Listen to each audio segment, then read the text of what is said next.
जुबिन गर्ग एक ऐसा नाम है जिन्हें असम के लोग दिल से चाहते थे। इसका जीता जागता सबूत उस समय देखने को मिला जब उनकी अंतिम यात्रा निकाली गई। इस रैली में इतनी भीड़ उमड़ पड़ी कि यह अपने आप में एक रिकॉर्ड बन गया। हालांकि इससे पहले जुबिन गर्ग को खासकर असम और नॉर्थ ईस्ट के बाहर लोग एक गायक के रूप में जानते थे। वह या अली गाने से पूरे देश में काफी मशहूर हुए थे, लेकिन बाहर के लोगों को यह शायद ही पता था कि जुबिन सिर्फ एक सिंगर नहीं बल्कि एक बेहतरीन म्यूजिक डायरेक्टर, प्रोड्यूसर और कई तरह के म्यूजिकल इंस्ट्रूमेंट बजाने में भी माहिर थे। जुबिन को सबसे ज्यादा प्यार इसलिए मिला क्योंकि वह एक बेहद नेक दिल इंसान थे। वे हमेशा जरूरतमंदों की मदद के लिए आगे रहते थे, चाहे असम में बाढ़ पीड़ितों की समस्या हो या कोई गरीब परिवार। उन्होंने कभी भी अपनी स्टारडम का दिखावा नहीं किया और हमेशा जमीन से जुड़े रहे। दुख सुख में वे हर किसी के साथ खड़े रहते थे। उन्हें देखकर यह बिल्कुल नहीं लगता था कि वह इतने बड़े स्टार हैं। वे बड़े से बड़े होटल की बजाय छोटे मोटे ढाबों में भी बड़े शौक से बैठकर खाना खा लेते थे। कुछ दिन पहले एक वीडियो वायरल हुई थी जिसमें जुबिन गर्ग एक छोटे से फुटपाथ के होटल पर बेंच पर बैठकर सामने टेबल पर रखी पूरी जैसी साधारण चीज खाते हुए नजर आए। यह अपने आप में बहुत बड़ी बात थी, क्योंकि अक्सर जब कोई बड़ा स्टार बन जाता है तो उसका एक अलग स्तर दिखने लगता है, लेकिन जुबिन गर्ग ने कभी ऐसा नहीं किया। वे हमेशा जमीन से जुड़े रहे। जुबिन गर्ग का कहना था कि उनका मेलजोल बड़े लोगों से कम और मिडिल क्लास ऑफ गरीब तबके के लोगों से ज्यादा रहा करता था। यही कारण है कि जुबिन गर्ग सिर्फ एक गायक ही नहीं बल्कि एक नेक इंसान भी थे। उनके निधन पर पूरा असम शोक में डूब गया। उनकी अंतिम यात्रा में असम के हर कोने से लोग उमड़ पड़े। वहाँ न भाषा का कोई भेदभाव था, न जाति का। सबकी आंखों में सिर्फ जुबिन के लिए आंसू थे और सब उनके पीछे पीछे चल पड़े। यह थी जुबिन की सादगी, उनकी अच्छाइयाँ और उनकी इंसानियत। वे हमेशा खुद को एक समाज सेवी कहा करते थे और उनके अंतिम यात्रा में यही भावना सभी को देखने को मिली। कुछ तस्वीरें ऐसी भी सामने आई हैं जिन्हें देखकर कोई भी भावुक हो उठेगा। कहा जाता है कि जुबिन गर्ग के निधन पर इंसान ही नहीं बल्कि पशु पक्षियों ने भी शोक मनाया। दुनिया में जिन अंतिम यात्राओं में सबसे अधिक लोग शामिल हुए उनमें भारत में जुबिन गर्ग का नाम चौथे स्थान पर आता है। भारत में अब तक जिनकी अंतिम यात्रा में सबसे ज्यादा भीड़ उमड़ी उनमें पहले स्थान पर महात्मा गांधी और दूसरे स्थान पर सेलिब्रिटीज में मोहम्मद रफी साहब का नाम लिया जाता है। मोहम्मद रफी साहब की अंतिम यात्रा में जितनी भीड़ जुटी थी वैसी भीड़ किसी और सेलिब्रिटी की अंतिम यात्रा में शायद ही देखने को मिली हो, लेकिन कहा जाता है कि जुबिन गर्ग की अंतिम यात्रा में भीड़ मोहम्मद रफी साहब की अंतिम यात्रा से कम नहीं थी। कुछ रिपोर्टों के अनुसार तो यह संख्या उनसे अधिक भी हो सकती है। मोहम्मद रफी साहब के जनाजे के दिन जैसे पूरे शहर की दुकानें बंद थीं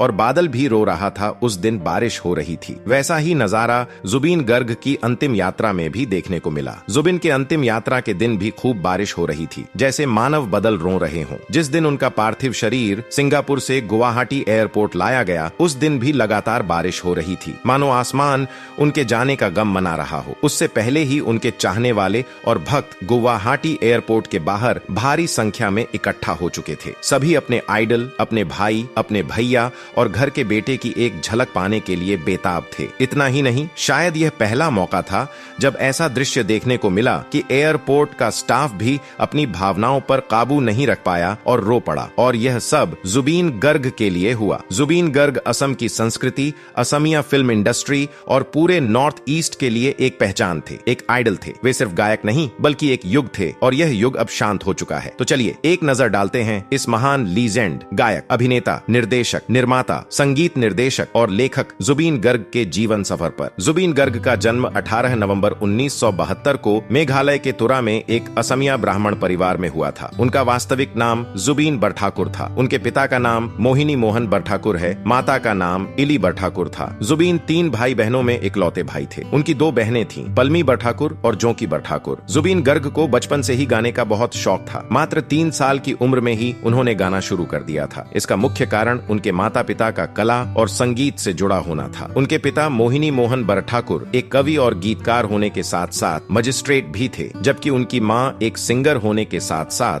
थिएटर कलाकार भी थी। यही कारण था कि जुबिन गर्ग का मन बचपन से ही संगीत की ओर था। हालांकि जुबिन गर्ग का जन्म मेघालय के तुरा में हुआ था, लेकिन उनके पिता की नौकरी के कारण उनका तबादला असम के कई जिलों में होता रहा। इस वजह से जुबिन की पढ़ाई अलग अलग जगहों पर होती रही। बाद में उनका परिवार जोरहाट आ गया, जहां जुबिन ने जेपी कॉलेज में दाखिला लिया, लेकिन उन्होंने अपनी पढ़ाई पूरी नहीं की और बीच में ही कॉलेज छोड़ दिया। इसी दौरान उन्होंने संगीत को अपना करियर बनाने का फैसला किया। शुरुआत में उनका सपना एक अच्छे म्यूजिक डायरेक्टर बनने का था, लेकिन आगे चलकर वे एक बेहतरीन सिंगर के रूप में प्रसिद्ध हुए। साल 1988 में असम में हुए एक यूथ फेस्टिवल में जुबीन गर्ग ने गोल्ड मेडल जीता। इसके बाद वे छोटे मोटे कार्यक्रमों में गाते रहे और अपने संघर्ष के दिनों में लगातार संगीत की दुनिया में अपना नाम बनाने की कोशिश करते रहे। फिर साल 1992 में उनकी पहली असमिया एल्बम अनामिका रिलीज हुई। इस एल्बम के गानों ने धूम मचा दी और देखते ही देखते जुबीन गर्ग रातों रात स्टार बन गए। इसके बाद असम फिल्म इंडस्ट्री में जुबीन गर्ग का नाम चमकने लगा और असम में उनकी फैन फॉलोइंग तेजी से बढ़ने लगी। इसके बाद जुबीन गर्ग ने एक से बढ़कर एक असमिया एल्बम में गाने गाए और अपनी अलग पहचान बनाई। धीरे धीरे उनकी लोकप्रियता असम और पूरे नॉर्थ ईस्ट में फैलती चली गई। इसके बाद जुबीन ने सोचा कि क्यों न बॉलीवुड में अपनी किस्मत आजमाई जाए। साल 1995 में वह मुंबई पहुंचे और अपना पहला हिंदी एल्बम चांदनी रात निकाला। हालांकि इस एल्बम के गाने औसत रहे, लेकिन यह उनकी बॉलीवुड की शुरुआत थी। इसके बाद जुबीन गर्ग वापस असम लौट गए और वहां कई हिट असमिया एल्बम दिए। साथ ही वे लगातार स्टेज शो करने लगे। उनके लाइव कार्यक्रम देखने लायक होते थे। शो में इतनी भीड़ उमड़ती थी कि उसे कंट्रोल करना मुश्किल हो जाता था। फिर जुबीन गर्ग ने दोबारा मुंबई का रुख किया। साल 1997 में आई कम बजट की फिल्म पुरानी कब्र में उन्हें पहली बार फिल्मों में गाने का मौका मिला। जुबीन का गाया हुआ यह गाना श्रोताओं को काफी पसंद आया, लेकिन फिल्म नहीं चली और न ही जुबिन गायक के रूप में इसका उन्हें कोई खास फायदा हुआ। हालांकि कहीं न कहीं जुबिन गर्ग की आवाज कुछ म्यूजिक डायरेक्टर्स के कानों तक पहुंच गई थी, जिसके बाद म्यूजिक डायरेक्टर AR रहमान ने पहली बार जुबिन गर्ग को अपनी फिल्म दिल से मेन कोरस सिंगर के तौर पर गाने का मौका दिया। इसमें उन्होंने हमिंग दी थी जो असमिया भाषा में थी, पाखी पाखी बिदेखी मोन। इसके बाद भी जुबिन गर्ग ने कई बॉलीवुड फिल्मों में हमिंग दी, जैसे डोली सजा के रखना, वास्तव और अन्य कई फिल्मों में। इसके बाद साल 2000 में आई ऋतिक रोशन की फिल्म फिजा में जुबिन गर्ग को एक सोलो गाना गाने का मौका मिला। इस गाने से उन्होंने साबित कर दिया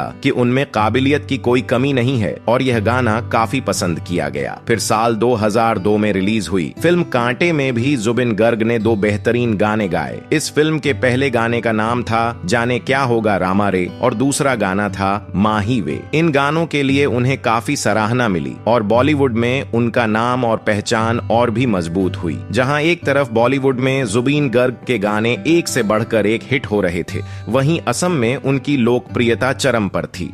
फिर साल 2006 में आई फिल्म गैंगस्टर ने जुबीन गर्ग को एक नई पहचान दिलाई और बॉलीवुड के बड़े बड़े गायकों की लिस्ट में उनका नाम दर्ज करवा दिया। इस फिल्म का गाना या अली एक करिश्मे की तरह साबित हुआ। यह एक जुनून बन चुका था। हर जगह बस या अली की गूंज सुनाई दे रही थी और इसकी सुरीली आवाज जुबीन गर्ग ने ही दी थी। इस गाने के लिए जुबीन गर्ग को फिल्म फेयर अवार्ड में बेस्ट प्लेबैक सिंगर का अवार्ड भी मिला। हालांकि इतना बड़ा हिट गाना देने के बाद भी जुबीन गर्ग बॉलीवुड में उतने सक्रिय नहीं दिखे। इसका कारण यह था कि नॉर्थ ईस्ट में उनके चाहने वाले इतने अधिक थे कि वहीं के लिए गाने रिकॉर्ड करने और शो करने में उनका लगभग सारा समय निकल जाता था। उनके इतने स्टेज शो होते थे कि वह मुंबई जाकर काम करने का समय ही नहीं निकाल पाते थे। जुबीन गर्ग ने एक इंटरव्यू में बताया था कि उन्हें भले ही बॉलीवुड फिल्मों में साल में सिर्फ 5 गाने मिले, लेकिन वे बेहतरीन और यादगार होने चाहिए, वरना नॉर्थ ईस्ट में उनके पास काम की कोई कमी नहीं थी। खासकर असम में वह आसामीज एल्बमों में भी गा रहे थे और नेपाली, भोजपुरी, तमिल, तेलुगु, मलयालम, कन्नड़, पंजाबी जैसी न जाने कितनी भाषाओं में अपनी आवाज दे चुके हैं। रिपोर्ट्स के अनुसार उन्होंने लगभग 40 भाषाओं में 32,000 से भी अधिक गाने रिकॉर्ड किए हैं, जो अपने आप में एक रिकॉर्ड है। अगर तुलना की जाए तो उदित नारायण, कुमार सानू या अलका याग्निक जैसे बड़े गायक लगभग 22,000 से 25,000 गाने ही गा पाए हैं। मोहम्मद अजीज ने अपने जीवन में करीब 20,000 गाने गाए थे, जबकि मोहम्मद रफी साहब ने लगभग 7,000 गीत गाए। कई अन्य दिग्गज गायक भी अधिकतम 15,000 से 25,000 गानों तक ही सीमित रहे, लेकिन जुबीन गर्ग ने 32,000 से अधिक गीत गाकर इस मामले में सबको पीछे छोड़ दिया। और खास बात यह है कि उनकी गायकी का सफर अभी भी जारी था। उनके कई नए प्रोजेक्ट और फिल्में आने बाकी थीं। अगर फिल्मों की बात करें तो जुबीन गर्ग की पहली असमीज फिल्म तुमी मोर मथु मोर साल साल 2000 में रिलीज हुई थी, जो बहुत बड़ी हिट साबित हुई। इसके गाने आज भी लोग बड़े शौक से सुनते हैं। इसके बाद भी उन्होंने कई असमीज फिल्मों में बतौर हीरो काम किया, जिनमें जाने की आने जैसी कई सुपरहिट फिल्में शामिल हैं। फिर साल 2017 आया जब उन्होंने अपनी ही प्रोडक्शन हाउस से फिल्म रिलीज की। इस फिल्म के निर्देशक, प्रोड्यूसर, लेखक और अभिनेता खुद जुबीन गर्ग थे और फिल्म का नाम था मिशन चाइना। इस फिल्म में जुबीन गर्ग ने अपने बहुत सारे पैसे लगाए, जिसके चलते कई लोग उन्हें ताने मारते थे, कहकर कि क्या तुम्हारा दिमाग ठीक है, इतने पैसे लगा रहे हो, क्या निकाल पाएंगे। जुबीन गर्ग ने इसका जवाब दिया, जो होगा देखा जाएगा। और वास्तव में मिशन चाइना रिलीज हुई और बॉक्स ऑफिस पर अच्छी कमाई की। यह असम फिल्म इंडस्ट्री के इतिहास में एक रिकॉर्ड बन गई। जुबीन गर्ग हमेशा किसी भी काम के लिए निडर रहे। वे डर के आगे कभी पीछे नहीं हटते थे और जो कुछ भी कहना होता निडर होकर कहते थे। उनके लिए किसी बात की चिंता नहीं होती थी, क्योंकि वे हमेशा सही और अच्छी बात बोलते थे। मिशन चाइना के बाद उनकी अन्य बेहतरीन फिल्में थीं, डॉक्टर बेजबरुआ 2 और कंचन जंघा। जुबीन गर्ग अपने हर एक फिल्म में अलग अलग गेटअप के लिए जाने जाते थे। उनका मानना था कि मैं हर फिल्म में अलग लुक में दिखना चाहता हूँ। यही सोच उनके फिल्म निर्माण और एक्टिंग के अंदाज में झलकती थे, लेकिन उनके जीवन में हमेशा काले बादल मंडराते रहे। जुबीन गर्ग की 2 बहनें थीं, जिनमें से एक सिंगर और एक्ट्रेस थीं, जिनका नाम था जोंकी बरठाकुर। एक दिन वह अपने कार्यक्रम के लिए असम के सोनितपुर जिले ओर जा रही थीं कि अचानक रास्ते में उनका कार एक्सीडेंट हो गया और इस दुर्घटना में उनकी मृत्यु हो गई। इस घटना ने जुबीन गर्ग को अंदर से पूरी तरह तोड़ दिया, क्योंकि उन्हें अपनी बहनों से बेहद प्यार था। जुबीन गर्ग ने हीरो बनने से पहले ही अपनी मां को भी खो दिया था, जिनकी तबीयत खराब होने के कारण उनका निधन हो गया। इसके बाद जुबीन गर्ग अपने पिता मोहिनी मोहन बरठाकुर के साथ रहने लगे। फिर उनके जीवन में गरिमा नामक एक फैन आई, जिनसे उनकी मुलाकात हुई और यह जान पहचान बाद में शादी में बदल गई। और बाद में जुबीन गर्ग ने गरिमा से किया से शादी कर ली। गरिमा उनकी पत्नी ही नहीं, बल्कि उनकी देखभाल करने वाली, उनकी हर बात का ख्याल रखने वाली और उनका सहारा बनने वाली साथी भी है। लेकिन किसे पता था कि जुबीन गर्ग इतनी जल्दी हम सबको छोड़कर इस दुनिया को अलविदा कह देंगे। दरअसल नॉर्थ ईस्ट फेस्टिवल के तहत जुबीन गर्ग सिंगापुर गए थे। एक कार्यक्रम के दौरान अपने मैनेजर और म्यूजिशियनों के साथ, जो हमेशा उनके साथ रहते हैं, वे सिंगापुर के एक द्वीप जिसका नाम लिजर्ड आइलैंड है पर बोटिंग का आनंद लेने गए। तभी सभी के मन में विचार आया कि पानी में थोड़ा स्विमिंग क्यों न किया जाए। इसके बाद सभी लोग लाइफ जैकेट पहनकर पानी में उतर गए, लेकिन अचानक कुछ दूरी तय करने के बाद खून से खून निकलने लगा और मुंह से झाग आने लगा। तुरंत रेस्क्यू टीम को बुलाया गया। रेस्क्यू टीम ने रिस्क उठाते हुए उन्हें एम्बुलेंस के जरिए सिंगापुर के अस्पताल में भर्ती कराया। वहां उन्हें इमरजेंसी में रखा गया, लेकिन अंततः जुबीन गर्ग को बचाया नहीं जा सका। यह खबर जैसे ही नॉर्थ ईस्ट, खासकर असम में पहुंची, लोग हैरान रह गए। किसी को यकीन ही नहीं हो रहा था कि ऐसा भी हो सकता है। सभी ने न्यूज देखना शुरू किया। उनके चाहने वालों ने अपने मोबाइल स्टेटस, फेसबुक और सोशल मीडिया के हर प्लेटफॉर्म पर उनके निधन की खबर साझा की और उन्हें श्रद्धांजलि दी। इसी बीच असम के मुख्यमंत्री श्री हेमंत विश्व शर्मा ने मीडिया से बातचीत में कहा कि जुबीन गर्ग अब इस दुनिया में नहीं रहे। इसके बाद पूरे असम में शोक छा गया। हर किसी की आंखों में आंसू थे और आंसू के सिवाय कोई शब्द किसी के पास नहीं था। किसी को यह समझ में नहीं आ रहा था कि क्या यह सच है या सिर्फ अफवाह। कई लोगों को इस पर शक भी हो रहा था। लेकिन जब बाद में जुबीन गर्ग का पार्थिव शरीर असम लाया गया, तब जाकर पूरी असम उनकी अंतिम विदाई में शामिल हुई। इस दौरान आसमान भी बरस रहा था, मानो खुद प्रकृति कह रही हो कि जुबीन गर्ग इतनी जल्दी नहीं जाना चाहिए था। इस तरह उनकी अंतिम विदाई इतिहास रच गई। जुबीन गर्ग अपने गानों, अपने व्यवहार और अपने अच्छे कर्मों के जरिए असम और पूरे भारत के संगीत प्रेमियों के दिलों में हमेशा जीवित रहेंगे। जुबीन गर्ग अमर हैं और हमेशा अमर रहेंगे। उन्हें कोई इतनी आसानी से भूल नहीं सकता। उनकी यादें हमेशा ताजा रहेंगी और उनकी चर्चाएं सभी के बीच बनी रहेंगी। यही उनकी अमरता का प्रतीक है। ऐसे लीजेंड सिंगर और कलाकार को हमारे चैनल की ओर से भी भावपूर्ण श्रद्धांजलि।